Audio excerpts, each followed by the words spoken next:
જય હિન્દ મિત્રો, ધ્યેય કમ્પ્લીટમાં તમારું સ્વાગત છે। તો મિત્રો આજે આપણે જોવાના છીએ 13 જૂન 2026ના પરીક્ષામાં પૂછાવાની શક્યતા છે એવા કરંટ અફેર્સના 15 જેટલા પ્રશ્નો। તો મિત્રો જો શક્ય હોય તો આ પ્રશ્નોને તમે તમારી નોટમાં લખી લેજો, જેથી કરીને મિત્રો તમારે જ્યારે પણ એનું રિવિઝન કરવાનું થાય ત્યારે તમે એનું સરળતાથી રિવિઝન કરી શકો છો। અને મિત્રો આપણે કરંટ અફેર્સ રોજે રોજ જ કમ્પ્લીટ કરતું જવાનું છે, જેથી કરીને મિત્રો તમારે જ્યારે પણ એક્ઝામ આવે ત્યારે કરંટ અફેર્સ તમારે બીજી ક્યાંયથી ગોતવાની જરૂર ન પડે। અને મિત્રો કરંટ અફેર્સની બુક તમે તમારી પોતાની રીતે બનાવેલી હશે તો મિત્રો એ તમને વાંચવામાં ખૂબ જ સરળ રહેશે અને મિત્રો એ તમને યાદ પણ જલ્દીથી રહી જશે। તો ચાલો મિત્રો હવે પ્રશ્નોની શરૂઆત કરીએ છીએ, પણ એ પહેલાં જો હજી સુધી તમે આપણી ચેનલને સબસ્ક્રાઈબ નથી કરી તો ચેનલને અત્યારે જ સબસ્ક્રાઈબ કરી દો અને આ વિડીયોને તમારા દરેક મિત્રોને શેર કરી દો। તો ચાલો મિત્રો હવે પ્રશ્નોની શરૂઆત કરીએ છીએ। પ્રશ્ન પહેલો જોઈએ, તાજેતરમાં વિશ્વની નંબર 1 અંડર 13 ટેનિસ ખેલાડી કોણ બની છે? તો મિત્રો એ બની ગઈ છે સૃષ્ટિ કિરણ।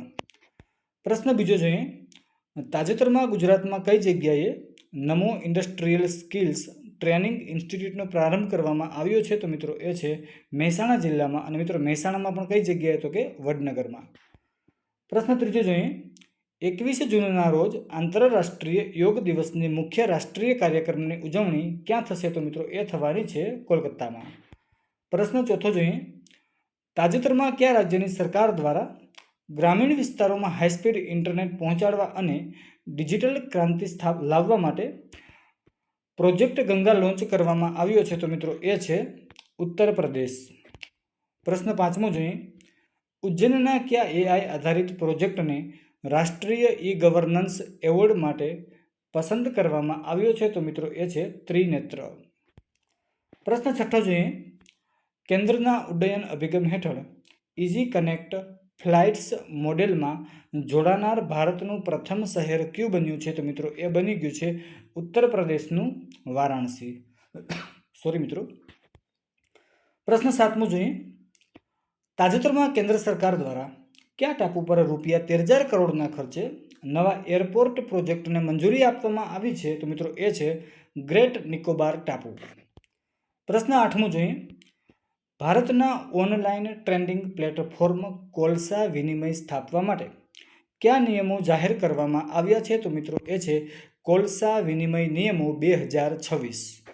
પ્રશ્ન નવમો જોઈએ, નવનિર્મિત સબરીસામ ભવનના ઉદ્ઘાટનને કારણે ચર્ચામાં રહેલું અચયપ્પા મંદિર ક્યાં આવેલું છે? તો મિત્રો એ આવેલું છે નવી દિલ્હીમાં।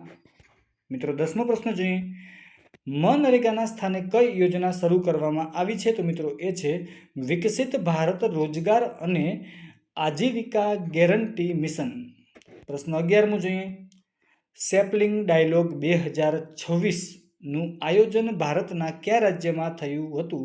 તો મિત્રો એ થયું હતું ગુજરાતમાં, અને મિત્રો ગુજરાતમાં પણ કઈ જગ્યાએ? તો કે અમદાવાદમાં। પ્રશ્ન 12મો જોઈએ, તાજેતરમાં ICC men's ODI team ranking 2026માં કયા દેશની ટીમે ટોચનું સ્થાન મેળવ્યું છે? તો મિત્રો એ છે આપણો દેશ ભારત। પ્રશ્ન 13મો જોઈએ, નાસા દ્વારા આર્ટેમિસ 3 મિશન માટે 4 સભ્યોની પ્રાઇમ ક્રૂ એટલે કે મુખ્ય ટીમની જાહેરાત કરવામાં આવી છે। આ મિશન કોની સાથે સંબંધિત છે? તો મિત્રો એ છે ચંદ્ર મિશન। પ્રશ્ન 14મો જોઈએ, SAIએ રમતોને મજબૂત કરવા માટે કયા દેશની સુકુબા યુનિવર્સિટી સાથે 3 વર્ષનો કરાર કર્યો છે? તો મિત્રો એ છે જાપાન। અને મિત્રો આ SAI એનું પૂરું નામ છે સ્પોર્ટ ઓથોરિટી ઓફ ઇન્ડિયા। મિત્રો હવે છેલ્લો પ્રશ્ન જોઈએ આપણે, તાજેતરમાં સંગીત નાટક અકાદમી દ્વારા વર્ષ 2024 અને 2025 માટે અકાદમી પુરસ્કાર માટે કેટલા કલાકારોની પસંદગી કરવામાં આવી છે? તો મિત્રો એ છે 108 કલાકારો। તો મિત્રો આ હતા 13 જૂન 2026ના કરંટ અફેર્સના મહત્વના પ્રશ્નો। તો મિત્રો જો તમે આવા જ કરંટ અફેર્સના પ્રશ્નો રોજે રોજ મેળવવા માંગતા હોય તો આપણી ચેનલને સબસ્ક્રાઈબ કરી દો, આ વિડીયોને લાઇક કરી દો, શેર કરી દો અને કોમેન્ટ કરી દો। તો મિત્રો અત્યારે અહીં લગી રાખીએ છીએ, ફરીથી મળશું નવા વિડીયોમાં। તો અત્યારે અહીં લગી રાખીએ આપણે।